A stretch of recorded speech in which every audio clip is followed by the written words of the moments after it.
Hi, welcome back to Mentally Magnificent. My name is Crystal Turner. I'm a psychiatric nurse practitioner who's gone holistic to create Mentally Magnificent. And I've done that because I know that to be whole is to be healed.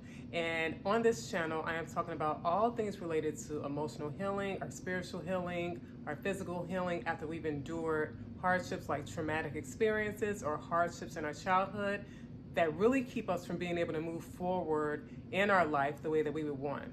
And so today I want to talk about one important step to raising your vibration so that you can heal and live a life that's more joyful and one filled with love rather than fear.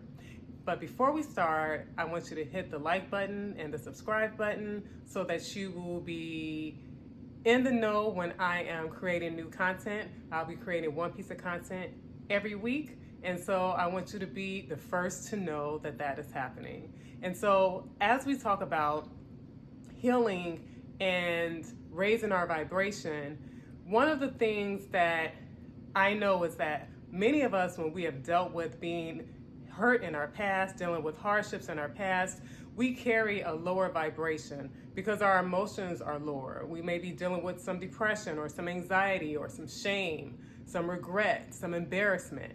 And those types of emotions are what automatically are going to set our vibrations to be at a lower state. And so what we're wanting to do is raise our vibration. And so what is one important step to starting that process to raising your vibration so that you can journey in this life from a different level of experience? And that would be awareness. I know you might hear all the time that awareness is key, but awareness really is so important.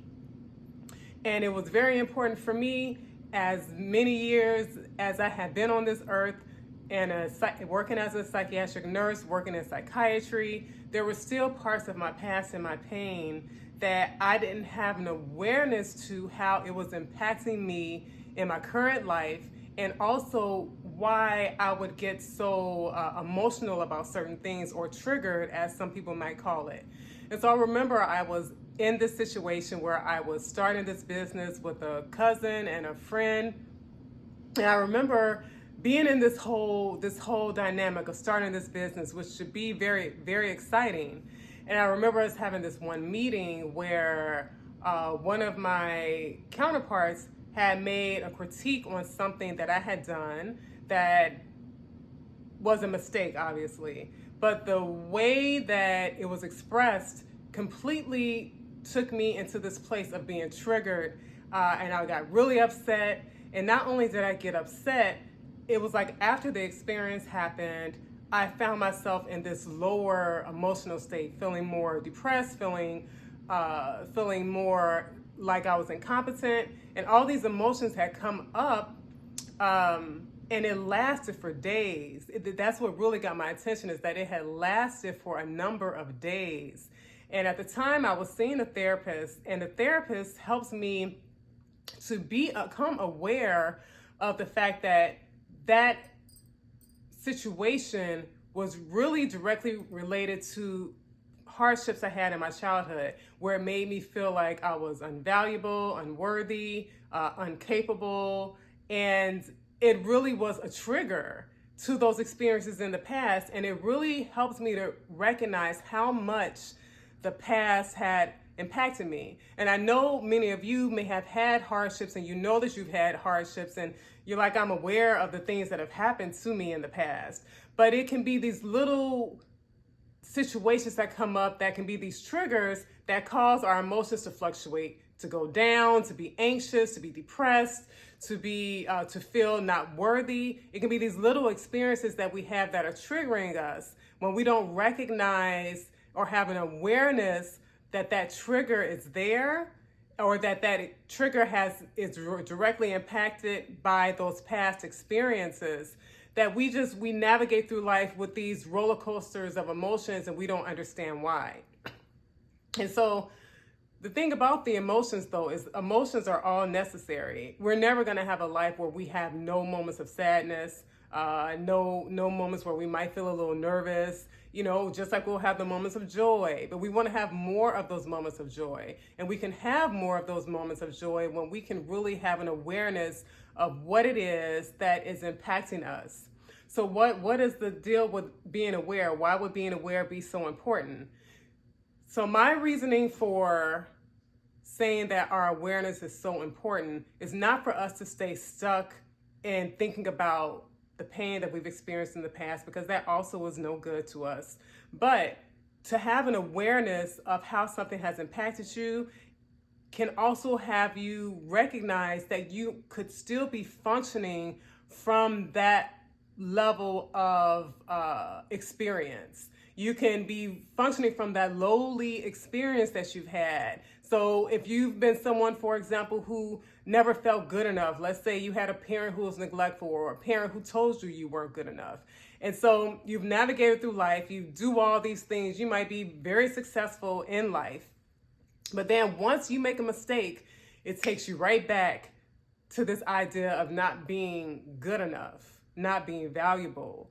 And to be able to connect and see that you're functioning, and all of so much of the way you function, the way you move, even if it's overexerting yourself because you want to prove to yourself some kind of way that you are good enough. And when you make those mistakes, then you dip down in your emotions, also because you're remembering this thought that you're not good enough. It's all very much directly related to what you've experienced in the past, and it is a way that you are moving in life. So to have that awareness that you may be moving from a place of pain, from past pain, gives you the opportunity to see that and then be able to determine what is it that you would really desire to move from. What is the experience that you would really rather have? So if you recognize that the way that you're functioning is really coming from a place of not feeling valuable, you could always ask yourself, well, what is it that I would rather feel? And that could be the very opposite. I want to feel valuable. I want to feel like I'm important. I want to feel like I have significance. And if you're able to see that negative connotation, it can be the direct guide for you to pinpoint the positive definition you want to have on yourself. And once you've identified and pinpointed that experience you want to have, the important thing is to then shift your focus to what it is that you would desire to have. And with time and practice and a few things in between, having that focus can really shift your vibrational state, because you're thinking of some higher version of yourself, some higher level of yourself, a more beautiful experience of life. And to have your mind and your emotions focused there is going to help raise your vibrational state. So awareness is key, because a lot of times we are just moving along with life. We are just allowing our pain to lead us, and we don't even have the awareness because we're just so caught up in living so many years this way that we don't realize that doesn't have to be our normal, but it becomes our normal, if that makes sense. It becomes our normal, even though it's not the ideal. And so to have that level of awareness gives you a point to start from and a point to be able to say, I want to be on the opposite end of the spectrum. I don't want to feel, rather than feel these things, I would desire to feel these things. And so that awareness is that guide, that baseline that you can recognize where you're at. And when you see where you're at, you can determine where it is that you want to be. And so that's what I want to leave with you today, is the importance of awareness. This week, I would encourage you even to think about something that might impact you.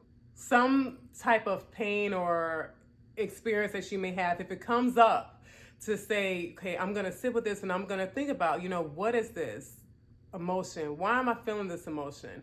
And then what is it about the situation that's causing me to even feel this way?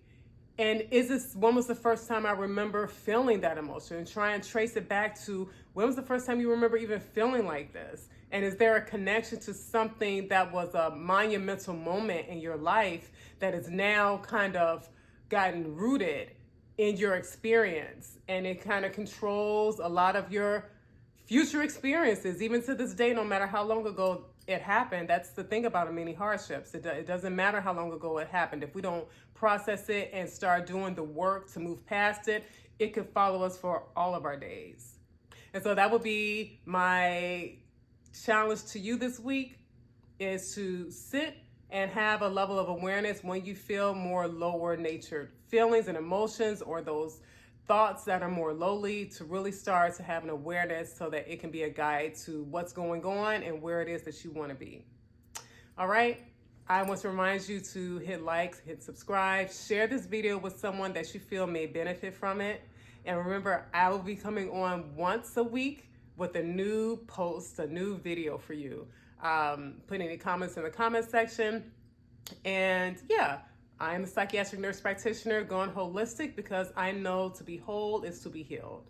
Thank you for listening, and I'll see you next week. Bye.